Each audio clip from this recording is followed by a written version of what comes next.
Voilà, gloire au Seigneur. Donc, que Dieu soit béni.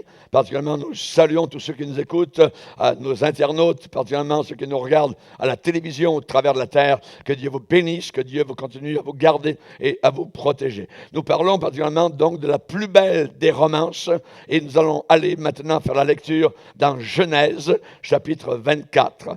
Genèse, chapitre 24, et nous lirons à partir du verset 1er. Genèse 24, verset 1er. Abraham était vieux, avancé en âge, et l'Éternel avait béni Abraham en toutes choses. Abraham dit à son serviteur, le plus ancien de sa maison, l'intendant, le gérant de tous ses biens, mais je te prie ta main sous ma cuisse, et je te ferai jurer par l'Éternel, le Dieu du ciel et le Dieu de la terre, de ne pas prendre pour mon fils une femme parmi les filles des Cananéens, au milieu desquels j'habite, mais d'aller dans mon pays et dans ma patrie prendre une femme pour mon fils Isaac. Amen. Seigneur, nous te bénissons pour ta parole. Nous te prions de toucher chacun de nos cœurs. Cette parole est vivante, cette parole est puissante. Tu as dit que l'homme ne pouvait pas vivre uniquement de pain naturel, mais de toute parole qui sortait de ta bouche. Nous prions, Seigneur, de bénir ce matin ce pain béni qui est sur la table, afin que nous puissions nourrir notre âme. Aide-nous à écouter, aide-nous à être attentifs à ce que le Saint-Esprit a à nous dire. Dans le nom puissant de Jésus-Christ, ressuscité des morts. Amen. Et tout le peuple dit Amen. On peut s'asseoir, frères et sœurs. J'aimerais vous parler sur le côté romantique du salut. Le salut a 1001 facettes. Et il y a une facette qui est romantique. Vous aimez tous le romantisme, évidemment, j'imagine. Voyez, ça veut dire on aime les histoires d'amour. Alléluia. Hein? Et il y a un côté romantique au salut. Abraham a dit à son serviteur, va prendre une femme pour mon fils Isaac.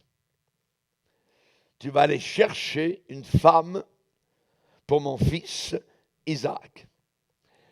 Nous sommes dans une partie sacrée de la Bible, dans une très belle section. C'est la romance du salut, de la rédemption. Jésus-Christ se trouve dans les interlignes de l'Ancien Testament. On le voit partout, il est en filigrane, il est à l'arrière et il est là. À nous de le découvrir. Et nous allons le découvrir dans cette prédication. C'est un portrait de Jésus-Christ dans l'Ancien Testament. Savez-vous que toute la Bible est au sujet de Jésus?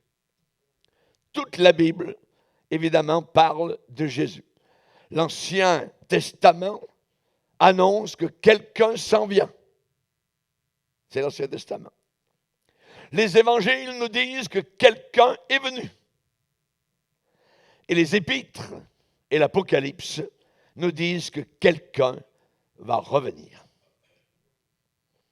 Ce quelqu'un, c'est Jésus. Toute la Bible est au sujet de Jésus-Christ.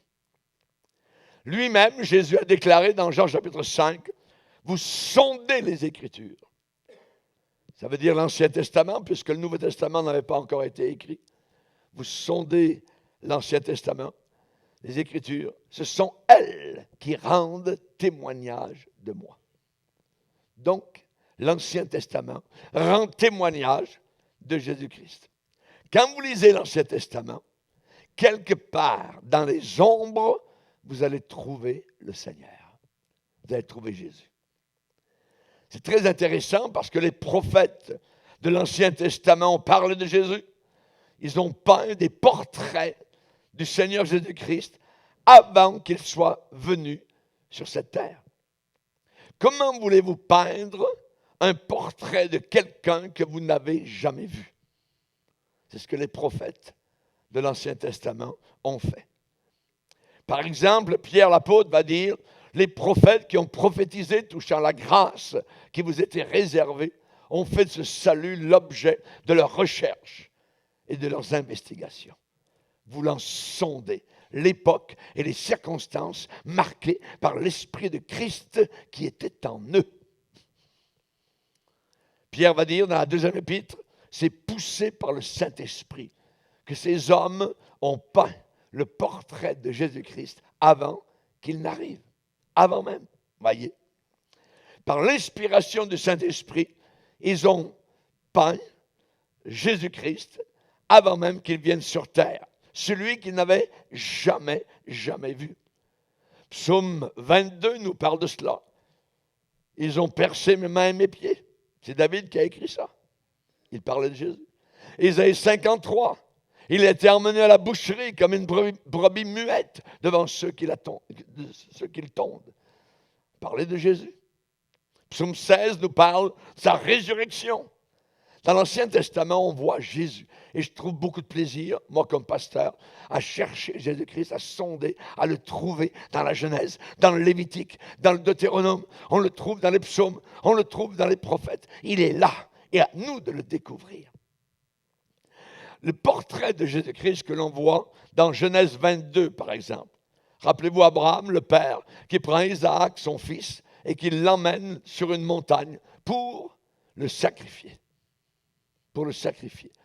Là, nous avons un portrait de Jésus. Là, nous avons un portrait de Jésus. Isaac, c'est le fils d'Abraham, symbole de Jésus, type de Jésus, prophétie sur Jésus-Christ, une image du Seigneur. Isaac, son père, avait quel âge quand il est né? 100 ans. Imaginez. Et Sarah, 90 ans. Elle était stérile. Donc, naissance miraculeuse. Jésus est né lui aussi de façon miraculeuse. Marie n'a eu aucun contact avec aucun homme. Et pourtant, Jésus est né. Isaac était le fils de la promesse. La vie merveilleuse d'Isaac, c'est une vie merveilleuse. Et nous avons la vie vertueuse de Jésus. Sur la montagne, le mont Moria, voyez, c'est l'image de la vie sacrificatoire de Jésus-Christ, par personne interposée. Abraham éleva un autel, rangea le bois sur la montagne, lia son fils Isaac, le petit Isaac. Il le lie et il le place sur l'autel. Et il sort le couteau. Il pleure.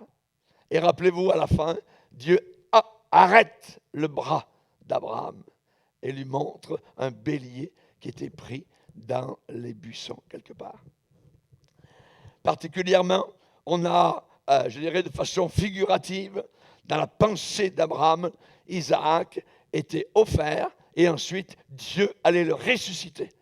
Parce qu'en bas de la montagne, les autres serviteurs qui étaient là, quand ils sont montés, Abraham leur a dit « Attendez-nous, nous allons faire un sacrifice en haut de la montagne et nous redescendrons. » Abraham croyait que son fils allait mourir et que d'une façon ou d'une autre, Dieu allait le ressusciter.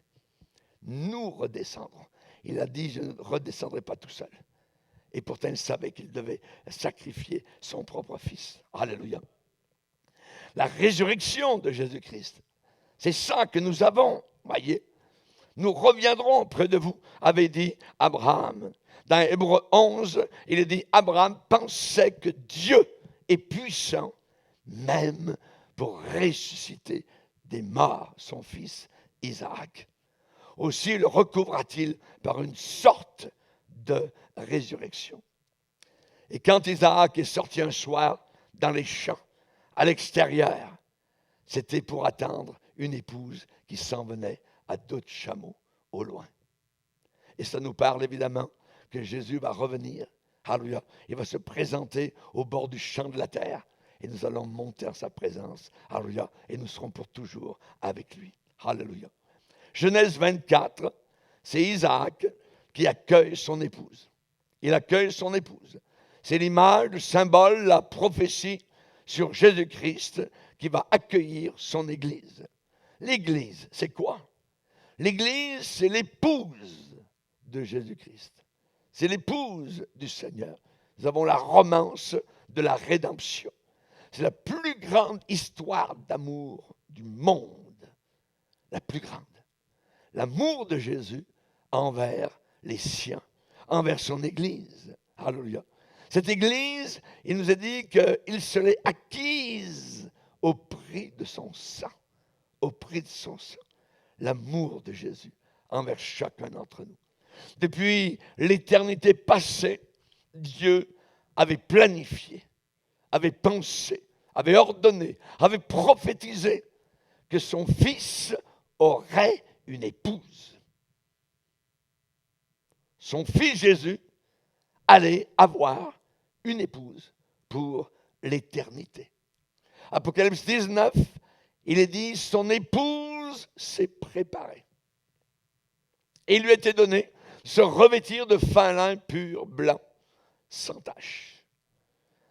Abraham a dit à son serviteur, le gérant de tous ses biens, va prendre une femme pour mon fils Isaac.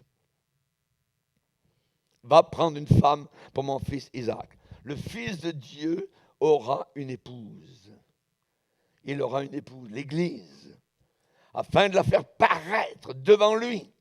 Cette Église glorieuse, sans tache, ni ride, sainte et irrépréhensible. Nous allons voir tout d'abord le souci du Père, le but du Père. Quel était le but d'Abraham, qui est le Père? Voyez, nous avons une typologie dans cette image. C'est le grand désir du Père d'avoir une épouse pour son fils. Abraham, c'est l'image du Dieu Tout-Puissant. C'est l'image du Père, le Père du Fils, qui a eu une naissance miraculeuse, alors qu'il était âgé, à 100 ans. Abraham a dit à son serviteur, va et ramène une épouse, une femme pour mon fils Isaac. Va dans ce pays lointain. Quel est le battement du cœur, la palpitation, l'émotion qui palpite dans le merveilleux cœur du Dieu El Shaddai, le Dieu Tout-Puissant? À cette époque, aujourd'hui, dans cet âge, Dieu est en train de faire une certaine chose. Il est en train de former. Il est en train d'amener une épouse pour son fils Jésus-Christ. Et tu vas en faire partie. Alléluia. Rappelez-vous la parabole dans Matthieu 22 sur Dieu le Père. Le cœur, cette parabole est simple. Je vais vous dire le verset 2. Jésus a dit, le royaume des cieux est comme un roi qui fit des noces pour son fils. Un roi qui fit des noces pour son fils, qui a fait un mariage pour son fils. Et Jésus a expliqué que le roi, c'est le Dieu Tout-Puissant. Et Jésus-Christ reçoit un cadeau du ciel. Et ce cadeau, c'est son épouse. C'est ce que le Père va lui accorder. Une épouse. Jésus remercia le Père pour l'épouse qui lui est donnée.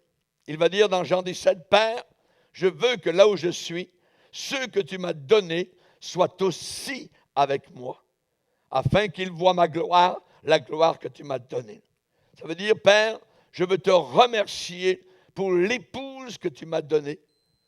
Pourquoi le Père cherche-t-il donc une épouse pour son fils? Pourquoi Abraham cherchait-il une épouse pour Isaac? Eh bien, Abraham savait que Isaac, aux alentours de 40 ans, évidemment, donc avait besoin d'une épouse pour le compléter. Pour le compléter. Pour le rendre total. Isaac avait une sorte de vide dans son cœur que seule une épouse peut remplir. Dieu avait dit au départ, il n'est pas bon que l'homme soit seul. Je lui ferai une épouse. Je lui préparerai une épouse. Vous voyez? Ça veut dire, je vais lui faire quelqu'un pour le compléter. Avez-vous déjà entendu un homme dire, je suis la moitié d'un homme sans elle. Je suis à moitié. Quand elle est là, on est au complet. Mais sans elle, il y a comme un vide. En parlant évidemment de son épouse, voyez. Et ce n'est pas par hasard qu'un homme dit une chose semblable. N'avez-vous jamais entendu une femme en train de dire, je n'arrive pas à fonctionner sans lui. J'ai besoin de lui. Voyez. Dans le mariage, quand on est marié, votre conjoint fait de vous une personne entière et totale. Nous sommes des demi-personnes sans l'autre. On a besoin de l'autre. Voyez, je ne vais pas blasphémer, voyez, dans ce que je vais vous dire, mais comprenez, Jésus-Christ, sans l'Église est incomplet. Sans l'Église, Jésus est incomplet. Je n'ai pas dit imparfait. J'ai dit incomplet. Parce que il n'y a rien qui lui manque à Jésus, dans sa nature. Mais cependant, il y a quelque chose sur le projet de Dieu, sur le plan de Dieu, qui fait que Jésus n'est pas rempli, n'est pas satisfait totalement sans l'Église, sans son Église. La Bible dit que le Père a tout mis sous les pieds de Jésus et l'a donné pour chef suprême à l'Église. À l'Église. Jésus est la tête de l'Église. C'est votre tête qui dirige le reste de votre corps. Et la tête, c'est Jésus-Christ qui est la tête de l'Église. Voyez, comment la Bible décrit-elle l'Église? Dans Éphésiens, il est dit, l'Église qui est son corps, la plénitude de celui qui remplit tout en tous. Écoutez bien ça. Ce verset, ne passez pas par-dessus parce que vous ne l'avez pas compris. Il est très important. L'Église qui est son corps, la plénitude de celui qui remplit tout en tous. Ça veut dire l'Église est la plénitude de Jésus. C'est ce qui est écrit. L'Église est la plénitude. Plénitude, ça vient de pléroma en grec, qui veut dire ce qui remplit, ce qui rend plein, ce qui complète. C'est ce qui est écrit. C'est l'Église qui remplit Jésus-Christ. C'est l'Église qui complète Christ. C'est l'Église qui remplit un vide, un désir immense qui est dans le cœur de Jésus. C'est l'Église qui remplit une certaine nostalgie dans le cœur du Seigneur Jésus-Christ. Rendez-vous compte. Jésus a une très grande aspiration. Il a un très grand désir. Père, donne-moi-les pour qu'ils soient avec moi. C'est ce que Jésus a demandé dans Jean 17. Donne-moi-les. Jésus est un grand amoureux. Vous êtes aimé? Je suis aimé. Le diable est toujours, semaine après semaine, en train de raconter des mensonges. Il t'aime pas, il t'aime pas, il t'aime pas, il t'aime pas, il t'aime pas. Oui, même. Arrière de moi, Satan. Je suis aimé. Jésus est un grand amoureux. Et il a besoin de quoi? De quelqu'un à aimer. Vous ne pouvez pas aimer le vide. Vous ne pouvez pas aimer du vent. Donc, Jésus a besoin de quelqu'un à aimer. Il a besoin de nous. Et on a besoin de lui. Amen. Amen. À quoi ça servirait d'être amoureux sans avoir quelqu'un à aimer? Je suis amoureux. Ah, t'es amoureux? T'aimes qui? Non, j'ai personne. Non, là, il y a un problème. Voyez? On aime quelqu'un. Et Jésus aime son Église. Il aime l'Église. Jésus a dirigé ses affections sur nous-mêmes. Il nous aime. Exactement comme un homme est totalement incomplet, non rempli sans son épouse. Ainsi, de la même façon, Jésus est incomplet sans nous. Il est incomplet sans nous. Et nous aussi, nous sommes incomplets sans lui. Donc, le grand désir du Père, le grand désir, donc le souci, le but du Père, c'est de chercher une épouse pour son Fils. Le royaume des cieux, Matthieu 22, verset 2, le royaume des cieux est comme un roi qui a fait un mariage pour son Fils. Un mariage pour son Fils. Je vais vous le dire clairement, je vais vous le dire franchement, je vais vous le dire nettement. Vous voulez savoir ce que Dieu fait à notre époque? Il est en train d'appeler une épouse pour son Fils. C'est ce qu'il fait. Nous serons l'épouse de Jésus-Christ pour l'éternité. Évidemment, la plus grande activité sur terre pour nous chrétiens, c'est de gagner des âmes à Jésus. Il n'y a pas de plus grande joie. De gagner des âmes au Seigneur Jésus. Si vous ne témoignez pas, vous n'êtes pas correct. Vous n'êtes pas correct avec Dieu. La majorité des membres de l'Église ne témoignent pas, ne parlent pas de Jésus. C'est triste, ça brise le cœur. Il faut parler de Jésus. Beaucoup de personnes autour de nous ont tellement faim de connaître le Seigneur Jésus-Christ. Beaucoup ne vont pas, beaucoup ne témoignent pas, beaucoup n'amènent personne à Jésus. C'est triste, ce genre de situation, parce que le Seigneur veut appeler une épouse pour son Fils. Voyez? Évidemment, Dieu a toujours jeté les regards sur le monde, voulant évidemment donc choisir du milieu de ce monde une épouse. Une épouse. La future mariée, elle est choisie. Elle est choisie. Tu iras dans mon pays, Eliezer. Tu es mon intendant de tous mes biens. Tu ne prendras pas une femme parmi les païennes ici à Canaan. Donc, tu iras dans mon pays, dans ma patrie, prendre une femme pour mon fils Isaac. Alors qu'ils étaient en train de parler, de planifier, on dirait en session de counseling, un jour est arrivée l'épouse du pays lointain. Elle est arrivée à dos de chameau. Elle n'en savait pas le moindre mot auparavant. Elle n'en savait rien du tout. Elle n'en avait pas la moindre idée. Elle était une bergère dans son pays, là-bas, travaillant fort, vaillante, courageuse, joyeuse. Et on était en train déjà de planifier pour elle un mariage. Elle n'en savait rien. Elle était chez elle sans aucun rêve, sans aucune, je dirais, compréhension. Mais il y avait deux personnes là-bas au loin, deux personnes très importantes qui avaient une conversation à son sujet.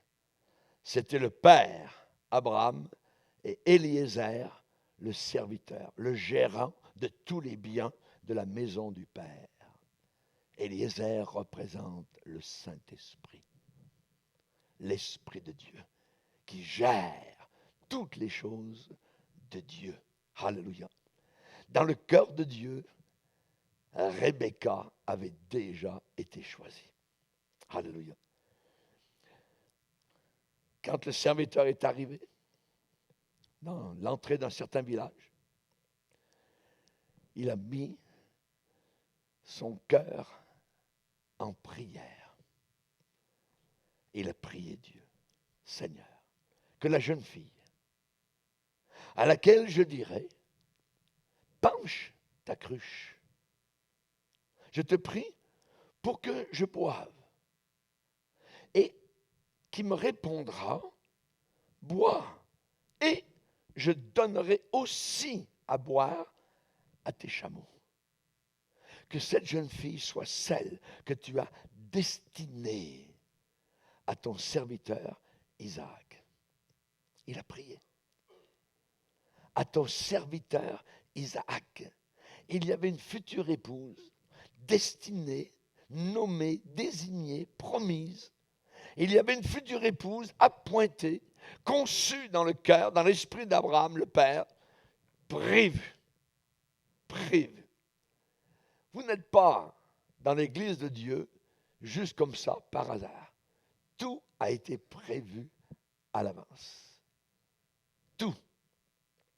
Cette épouse était déjà choisie, avant même qu'elle en sache quoi que ce soit. Elle était là-bas, dans son village, en train de garder les brebis, donc dans un milieu, je dirais, agricole. Elle était libre, elle n'était pas du tout concernée par quoi que ce soit, elle ne savait pas, elle n'avait jamais entendu parler. Mais dans le cœur d'Abraham, d'Éliézer et du fils Isaac, cette trinité de personnes avait parlé ensemble. Il y avait un but et une affection qui étaient déjà établis. Et ces trois personnes, Abraham, le père, Éliézer, le gérant, et le fils Isaac, œuvraient ensemble pour accomplir un but très précis. C'est qu'Isaac, le fils, est une épouse. Une épouse. Avant qu'elle le sache, je dirais, tout avait été discuté. C'était bien là, dans le cœur du Père, dans le cœur du Fils et du serviteur. C'est l'image de l'Église. Qu'est-ce que la Bible dit à notre sujet, nous, qui sommes l'Église? Éphésiens 1er chapitre, verset 4. En Jésus-Christ, en lui, Dieu nous a choisis avant la fondation du monde. Ce n'est pas juste depuis 3 ans, depuis 30 ans, depuis 50 ans. Avant même que le monde existe, il y avait un choix dans la pensée du Père. En lui, en Jésus, Dieu nous a choisis, élus, avant la fondation du monde, pour que nous soyons saints et irrépréhensibles devant lui. Nous l'aimons, pourquoi? Parce qu'il nous a aimés le premier. Qui a aimé le premier? Ce n'est pas nous, c'est lui. Tu as été aimé avant même que tu aimes. Savez-vous pourquoi mon épouse André m'aime? J'ai une belle épouse, une bonne épouse, Aurélia, depuis plus de 40 ans. Vous vous demandez, savez-vous pourquoi André m'aime? Parce que c'est moi qui l'ai aimé le premier. Amen. Amen. Oui, ça se passait au lac Mégantic, quand j'étais jeune pasteur. Un jour, j'ai posé mon regard sur elle. Et je lui ai offert un médaillon. Sur ce médaillon, il était marqué « Love ». Elle l'a pris. Alléluia. C'est un médaillon en forme de cœur. Oui, oui. Quelque chose, à partir de là, a commencé à se mettre en route. Elle m'aime parce que c'est moi, pas elle. C'est moi qui l'ai aimée en premier. Ni l'un ni l'autre ne savait à ce moment-là vraiment ce qu'était l'amour. Non. Cela a grandi pour arriver jusqu'au mariage. Jusqu'au mariage. Mais elle n'était pas ma femme jusqu'au mariage. Elle est devenue mon épouse par le mariage. Elle m'aime encore aujourd'hui, plus de 40 ans plus tard, parce que je l'ai aimée le premier. Le Père Céleste a eu son regard sur toi, mon frère, ma sœur, il y a très très longtemps, avant même que tu aies un seul regard sur lui. Mais nous étions déjà dans le cœur du Tout-Puissant. Nous étions déjà dans l'esprit, dans la pensée du Tout-Puissant. Dieu nous a aimés le premier, et ainsi nous sommes capables de lui retourner un peu de cet amour.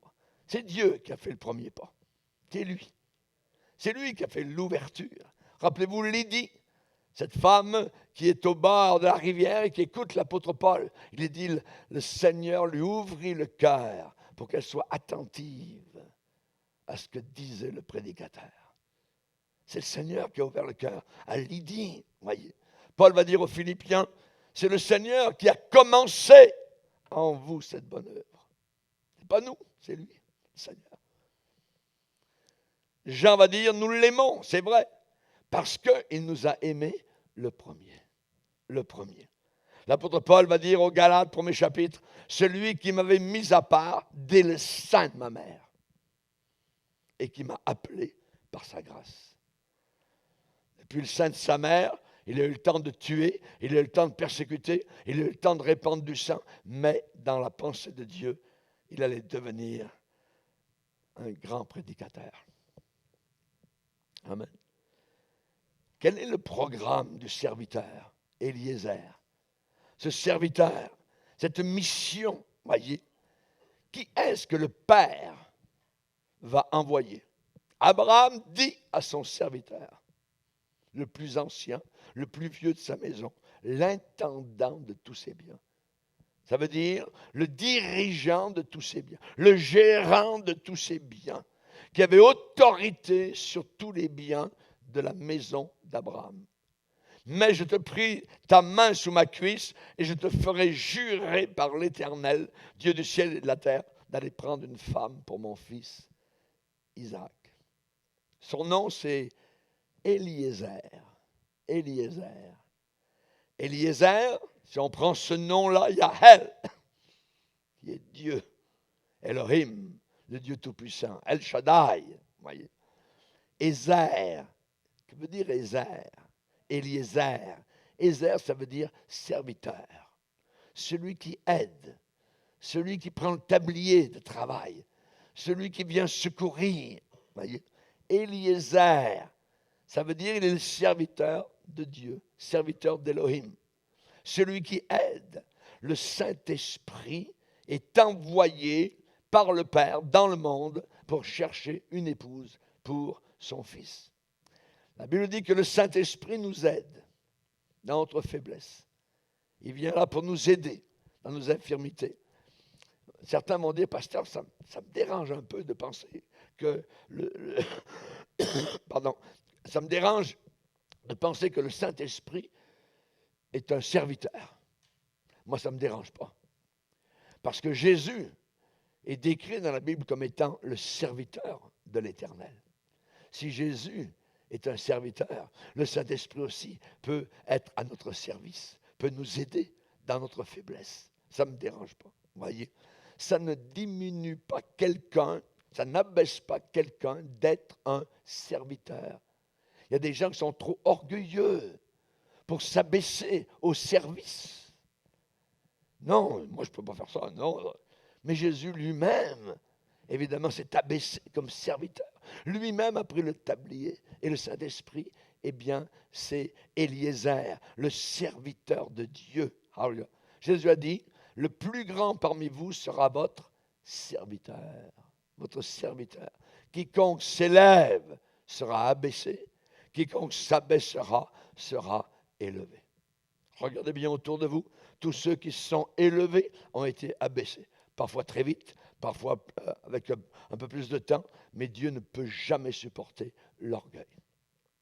Le Saint-Esprit est le serviteur. Il est l'Eliezer d'en haut, envoyé par le Père dans ce monde pour chercher une épouse pour son fils.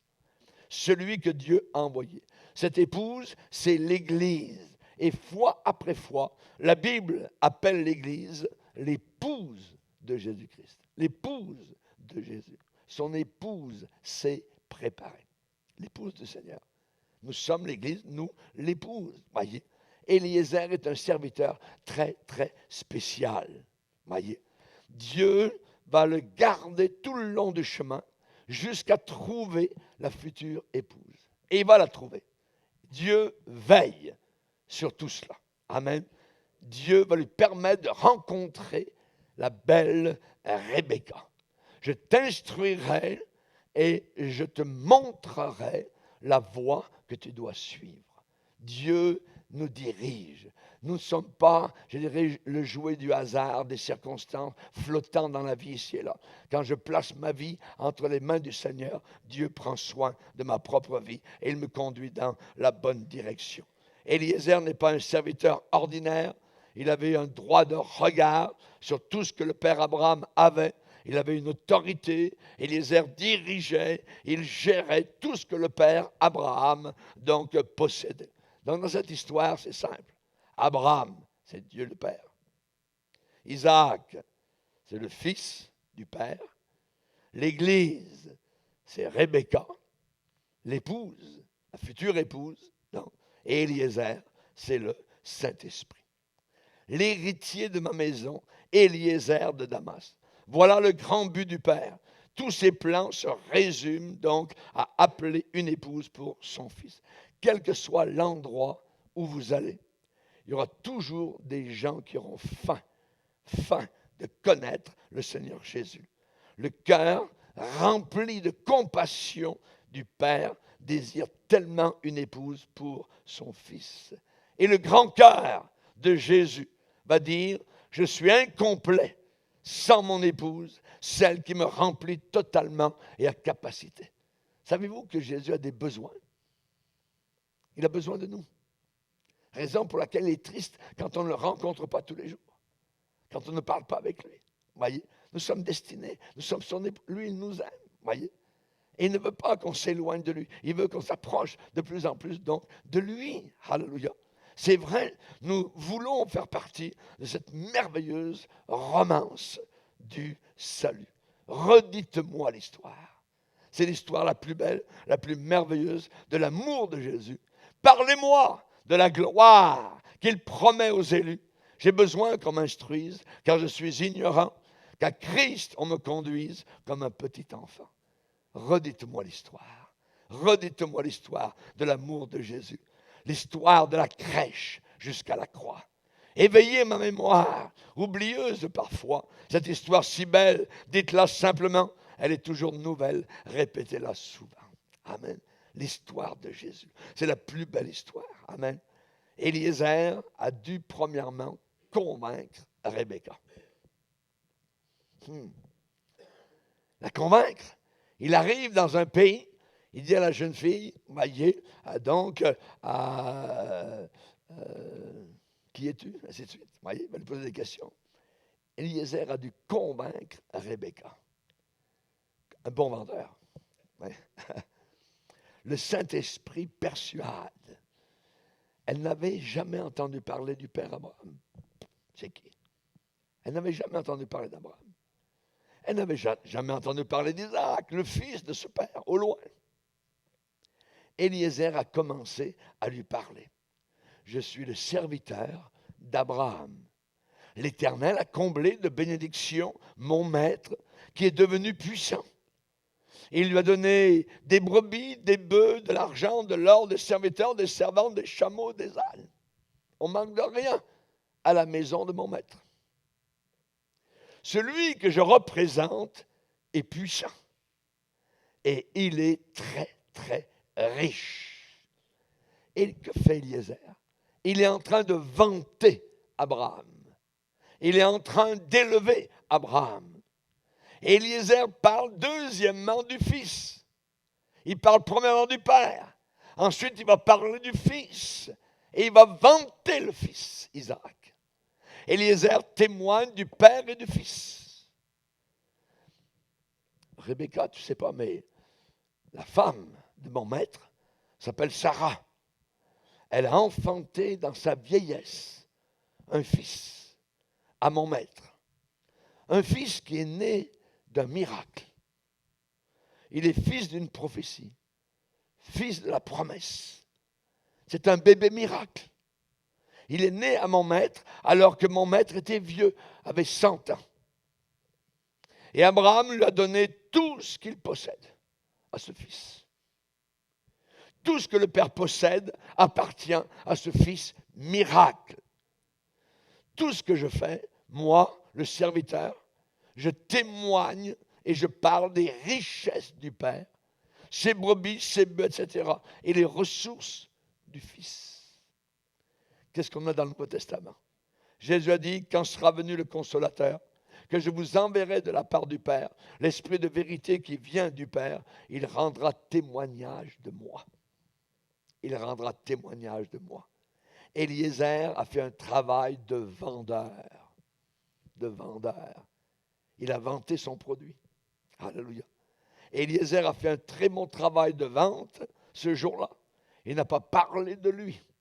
Vous ne voyez rien du tout dans le texte qui parle de lui. Et le Saint-Esprit a dit qu'il ne parlera pas de lui-même. Il parle toujours du Père et du Fils. Alléluia. Pourquoi j'aime Jésus? Je vais vous le dire. C'est que Dieu le Père a envoyé son Saint-Esprit vers moi pour me parler de lui. C'est pourquoi vous aimez le Père et le Fils à cause du Saint-Esprit. À cause du Saint-Esprit. Quelle œuvre puissante de témoignage. Il nous a vendu la chose et nous avons accepté la chose. Amen. Alléluia. Gloire au Seigneur. Voulez-vous savoir quelle sorte d'œuvre et de travail Eliezer a fait sur Rebecca? Il était si puissant, il était tellement convaincant qu'il a demandé à cette belle jeune fille de partir et d'aller avec lui vers un jeune homme qu'elle n'avait jamais vu. Hey, c'est quelque chose, voyez, qu'elle n'avait jamais rencontré auparavant. Et d'aller l'épouser. Et d'aller l'épouser. Les filles, on peut dire que c'est un beau travail de vente. On peut dire amen à ça. Alléluia. Imaginez quelqu'un qui vient vers vous, un homme que vous ne connaissez pas, que vous n'avez jamais rencontré auparavant. Et il commence à vous parler, et juste en quelques instants, au travers de la puissance de persuasion, juste en parlant des richesses de son maître, en parlant des ressources du fils du patron, il vous persuade de quitter père, mère, maison, terrain, tout ce que vous avez, et d'aller avec un homme que vous n'avez jamais rencontré, et de partir pour aller épouser un homme que vous n'avez jamais vu. Imaginez, c'est votre histoire et c'est la mienne. Lui que vous aimez sans l'avoir vu. Lui que vous aimez sans l'avoir vu. Lui que vous aimez sans l'avoir vu. En qui vous croyez sans le voir encore. Sans le voir encore. Ça, c'est vraiment de la persuasion. Ça, c'est de la persuasion. Et voilà exactement ce que le Saint-Esprit a fait dans votre cœur et dans le mien. C'est inimaginable. Heureux ceux qui n'ont pas vu et qui ont cru. Et qui ont cru. Alors, il y a beaucoup de maisons là-haut dans la gloire, a dit Jésus. Si cela n'existait pas, je vous l'aurais dit. Alléluia. Il n'y a plus de tristesse là-haut. Il n'y a plus de larmes, il n'y a plus de deuil. Il n'y a plus de souffrance, il n'y a plus de maladie. Et nous l'avons cru. Et nous sommes partis. Et nous avons quitté ce monde dans notre cœur. Et nous sommes en marche vers ce pays de gloire, vers un homme que nous n'avons jamais vu, que nous n'avons jamais rencontré, je dirais, touché. Merci Seigneur. Certains viennent écouter je dirais un bon prédicateur et disent au fond de leur cœur, ah, ça c'est un manipulateur. C'est un manipulateur. Il a le tour de persuader, il a le tour de convaincre, d'embarquer les gens. Tout ce que je peux vous dire, c'est de mettre dans la tête de quelqu'un, voyez, quelque chose, mais quelqu'un d'autre peut aussi vous l'enlever. Et c'est vous qui choisissez. Le diable va venir pour enlever les paroles de foi. Et vous dire, non, attends, c'est une belle histoire, c'est mystique, ça n'a pas de sens. Voyez, un pays là-haut dans la gloire, ces chrétiens aujourd'hui, la science est bien établie, tout ça. Ce livre, c'est un vieux livre, tout ça, c'est rempli de mythes, c'est des histoires à dormir debout là-dedans. Non. C'est la vérité. Ciel et terre passeront, mes paroles ne passeront pas. Mes paroles ne passeront pas. Moi, je ne suis pas intéressé à vous manipuler, absolument pas. Je prie que quand je prêche, ça n'arrive jamais. La raison pour laquelle j'ai besoin d'être toujours rempli du Saint-Esprit quand je prêche. Amen, gloire au Seigneur. Si le Saint-Esprit ne vient pas, si le Saint-Esprit n'agit pas, si le Saint-Esprit ne descend pas, tout est vain. Ça ne sert à rien. Paul va dire, nous ne falsifions pas la parole de Dieu comme font plusieurs, mais c'est avec sincérité et de la part de Dieu que nous parlons en Christ devant Dieu. Nous rejetons les choses honteuses qui se font en secret. Notre évangile n'a pas été prêché en parole seulement, mais avec puissance et avec la conviction du Saint-Esprit. Avec la conviction du Saint-Esprit. Je suis un instrument humain, mais derrière l'instrument humain, il y a la puissance, l'autorité du Dieu Tout-Puissant. Alléluia. Merci Seigneur. Nous sommes témoins de ces choses, de même que le Saint-Esprit que Dieu a donné à ceux qui lui obéissent. Alléluia. Moi, je suis très reconnaissant. Ce n'est pas mon travail, voyez, de vous l'expliquer, de vous faire comprendre. Moi, je prêche la parole de Dieu et le Saint-Esprit vous dit, c'est vrai, c'est vrai, c'est vrai. Alléluia. Je peux prêcher la vérité, moi c'est vrai. Mais seul Dieu a le pouvoir de communiquer la vérité et de la faire pénétrer dans un cœur. Je ne suis pas dépendant sur ce que je peux faire moi, absolument pas, voyez.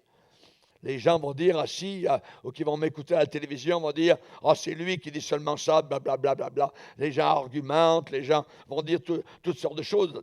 Ils luttent, ils bataillent, ils résistent, ils rejoignent contre la vérité. Voyez, mais c'est le Saint-Esprit, lui, qui est persuasif. Le Saint-Esprit, lui, il convainc, il persuade. Hallelujah. Jésus dit, quand le Saint-Esprit viendra, il convaincra le monde de péché, de justice et du jugement à venir. Amen. Alléluia.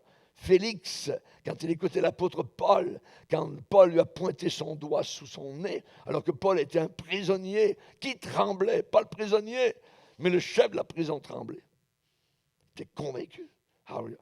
Un autre, qui s'appelait Agrippa, a dit à Paul, tu vas bientôt me convaincre de devenir chrétien.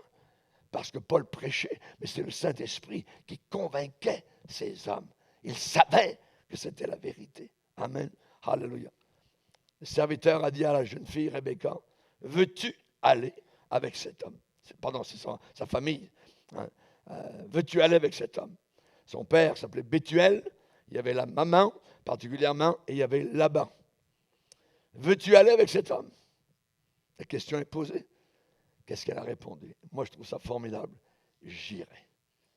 J'irai. Rebecca, tu vas t'en aller. Tu vas faire des centaines de kilomètres au travers du désert pour aller marier un homme que tu n'as jamais vu. J'irai. J'irai. Je vais y aller. Je vais y aller. Et il dit qu'ils laissèrent partir Rebecca. Ils laissèrent partir Rebecca. Rebecca était convaincue. Elle était persuadée. Elle était divinement choisie. Mais cependant, c'est elle qui a dû décider. Veux-tu y aller? J'irai. J'irai. Que celui qui veut, dit la Bible, vienne. Celui qui veut. Choisissez aujourd'hui qui vous voulez servir. Si vous voulez servir les dieux des païens, allez-y. Mais moi et ma maison, nous servirons l'Éternel, a dit Josué. Veux-tu aller? J'irai. Je ne peux pas comprendre les choix de Dieu. C'est impossible à comprendre, voyez. Parce qu'il y a la volonté libre de l'homme. C'est comme ça. Personne ne peut expliquer ça. Rebecca a été choisie, mais elle avait à décider elle-même. On ne peut pas expliquer. Vous ne pouvez pas expliquer la Trinité. Expliquez-moi la Trinité. C'est impossible à expliquer. Un seul Dieu en trois personnes. Quand nous serons au ciel, nous verrons. Quand nous serons au ciel, nous verrons. Si vous voulez expliquer la Trinité, vous allez perdre votre raison. Vous allez devenir fou. Voyez? Absolument pas. Voyez? C'est impossible. Remerciez Dieu pour les choses que vous avez besoin de comprendre et que vous comprenez très bien. Remerciez-le. Voyez? Donc, elle part, Rebecca, avec un homme qui va devenir son compagnon de route. Eliezer, son conseiller. Eliezer va l'enseigner en cours de route. Comment? Il va lui parler d'Isaac. Il va lui parler de plus en plus du père, Abraham. Quelle histoire! Quelle histoire! Rebecca s'en va vers un mariage et elle n'a jamais vu le fiancé. Par la foi. Jésus a dit, vous sondez les Écritures, parce que vous pensez avoir en elles la vie éternelle. Ce sont elles, les Écritures, qui rendent témoignage de moi. Les Écritures rendent témoignage de Jésus-Christ. Il est là, dans les Écritures. Amen. Veux-tu aller avec lui? Dites, j'irai. Et le Saint-Esprit vous guidera dans toute la vérité. Comme Eliezer a conduit Rebecca tout le long du chemin. Et quand elle était peut-être, en train de se demander, hey, est-ce que je me suis fait avoir? C'est une arnaque. Peut-être que ça n'existe même pas. Il m'emmène quelque part, puis il n'y a rien au bout. Il a inventé une histoire. Abraham, ça n'existe pas, ni Isaac. Qu'est-ce qui se passait? À ce moment-là, Eliezer venait à côté d'elle. Et dans son sac, il prenait des joyaux, des bracelets. Regarde, ça vient de la maison du Père. Et Dieu, quand on est découragé, quand on est dans le doute, le Seigneur nous met le nez dans le sac. Regarde les joyaux. Regarde les dons du Saint-Esprit. Regarde les cadeaux. Amen. Et Eliezer prenait un anneau et mettait ça, un anneau de plus au bras de Rebecca. Alléluia. C'était juste avant d'avoir, amen, la vision totale de la maison d'Abraham et de voir celui qu'elle allait aimer toute sa vie. Pour nous, c'est une histoire d'amour. Une histoire merveilleuse, la plus belle des romances. Le Saint-Esprit vous guidera dans toute la vérité. Amen. Seigneur, nous sommes devant toi. Et nous voulons te bénir. Nous voulons te glorifier. Nous sommes en route, Seigneur. Le Saint-Esprit un jour est venu dans notre vie, nous a convaincus. Et nous sommes maintenant en train de marcher, en train d'aller, Seigneur, au travers de monts et vaux, au travers des tempêtes de sable, au travers des belles journées, au travers, Seigneur, de difficultés. Le Saint-Esprit est là pour consoler notre cœur, pour nous parler de l'amour du Père, pour nous parler de la joie qu'il y a là-bas dans la maison du Père. Merci, Seigneur. Encourage chacun de tes enfants dans le nom puissant de Jésus. Amen. Et tout le peuple dit Amen. On va se lever ensemble, frères et sœurs, pour adorer.